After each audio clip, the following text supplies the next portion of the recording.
Kahit sa modernong panahon, ay hindi natin maitatanggi na ang tradisyonal na panggagamot ay nananatili. Sa bayan ng Balete, may mga tradisyonal na manggagamot na pinagkakatiwalaan ng mga tao. Isa na rito si Lola Susi. Sa bidyong ito, ipapakita ang isang panayam kay George Teodosio, ang anak ni Lola Susi. Magandang umaga po. Ito-interview ko namin ay part ng isang edukasya. So, may mga question kayo sa iyo. So, paano po inarawan si Lola Susi bilang umaga? Lola mong Susi, sa pagkaalang-laag yan, mabuot na tao. Mabuot, mabinuligon, saka isa pa, maalahanin sa tao. Paano po ka nakapag-usap sa kanita o sa pagbibigay o sa masaya? Ang nanay ko, kasi anong oras, pagpatawag sa barangay, walang ano yan, walang ano ba na pupunta siya agad tapos makipaghalo sa kanila doon. Kilalang kilala siya. Nanay Lola mong Susi. Ano, walang masabi yung mga tao sa barangay, kahit sa lugar. Tapos alibilo talaga nanay ko. Mabuot na kilala siya. Kakilalang kilala siya sa lugar. Kilalang Lola mong Susi. 1972, nag-umpisa na ng nanay ko ng pamugong. Hanggat tuloy-tuloy nagpamugong umaw. Tapos, sa 72 niyan hanggang 1986, nag-aaral ako niyan. Diga ang pamugong ni nanay, paggamot. Ang kapatid, ang nanganak ang nanay ko na siya lang talaga. Nanganak siya, lumabas yung bata, andyan sa tabi niya. So yung tatay ko, dahil wala yung tatay ko, nasa ang sugalan dati. Pagdating ng tatay ko, nakalabas na yung kapatid ko. Yun ang nanasan ko sa nanay ko. Yan na. Manatiro po sa kanya ng magamot.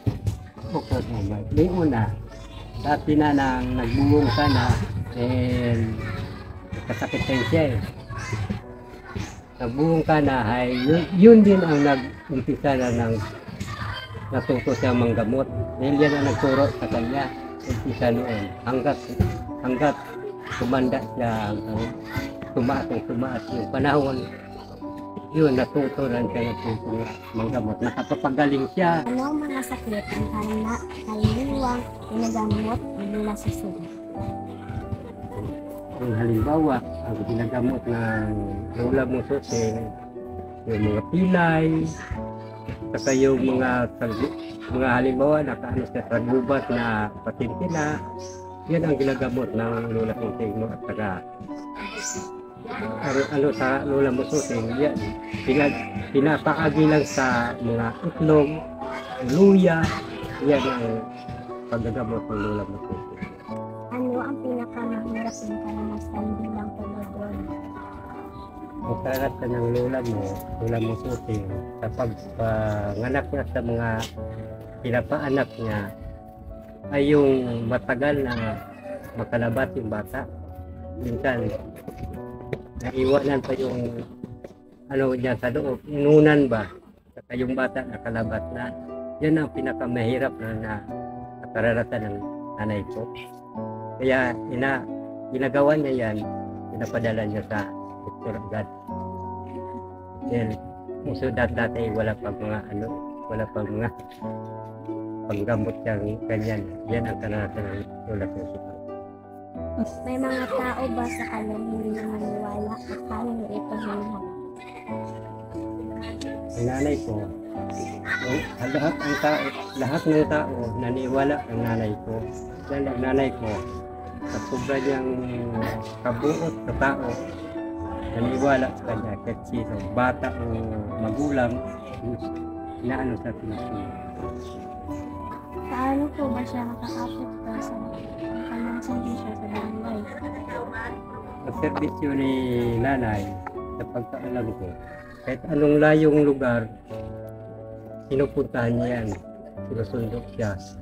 Tapos, nagpapaanak siya, pagkatapos paanak, dalhin niya rin sa, halimbawa, munisipyo natin, ayos na yung mga papel bago niya iwanan. Yan ang servisyo ng nanay ko para ang pagkaalam ko sa barangay. May mga buhay ba na nailigtas niya at talagang tumatak sa'yo? Ang buhay ko, nakaano sa nanay ko. Kaya ako nagkasakit, muntik na ako namatay. So, ang nanay ko ang kasalalay ko. Siya ang gumamot sa akin ng hindi ko man tulog nila. Hindi ko makalimutan sa buhay ko talaga. Nanay ko, yan ang naggamot sa akin. Hanggat ganito ako, tumanda na ako ngayon, buhay pa rin ako. Siya ang nawala. Yan ang natulo, ang luha. Nadumdum ang nanay ko. Paano siya sinusuportahan at pinapahalagahan ng kanyang mga at pamilya? Ang nanay ko, lahat kami sinusuportahan namin yan. At sino lang, kapatid ko o kahipagan ko, yan, suportada ang nanay ko. Dahil ang nanay namin, nag-isa na lang walang kundi kami rin. Yan ang sa nanay ko. Suportado namin siya. Kaanak man namin, suportado siya. Apo, yan. Suportado niya. Ano ang mga aral na tinuro niya sa iyo at sa komunidad? Ang tinuro sa amin ng nanay namin, ang kapag ugali, kapag dumagal ang mga kapwa namin tao, yan ang tinuro ng nanay namin sa amin. Sa komunidad, mag-ano lang kami, maghimakas ba kung saan tayo. Maghimakas lang kami. Dahil wala rin kami yaman, wala rin kami lupa. Kaya yan ang sinabi ng nanay ko na maghimakas lang kami sa sarili namin. Bawat sarili namin. Yan. Sa inyong pamilya, mayroon bang magpapatulong sa kanyang gawain? Sa amin, hindi namin tinanggap ang paggagamot ng nanay namin dahil hindi namin matanggap na ang karanasan niya. Baka kami rin ang na hindi namin kayanin. Kung buhay pa ang lula mo ngayon, pero marami pa siyang matutulungan ng mga tao. Saka isa pa, siguro hanggang ngayon, hinahanap-hanap siya ng tao kahit wala na siya. Yan ang matasabi ko sa nanay. Maraming salamat po sa pagsagot sa aming mga katanungan.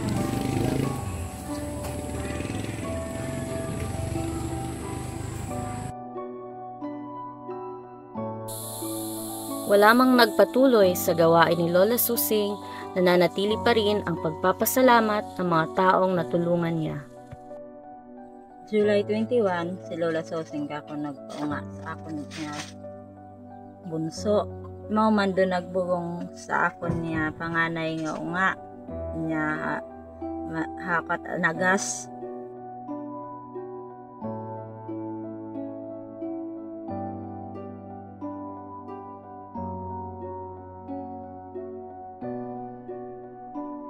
Malaki ang naging kontribusyon ni Lola Susing sa komunidad at siya ay maituturing na isang yaman sa aming barangay.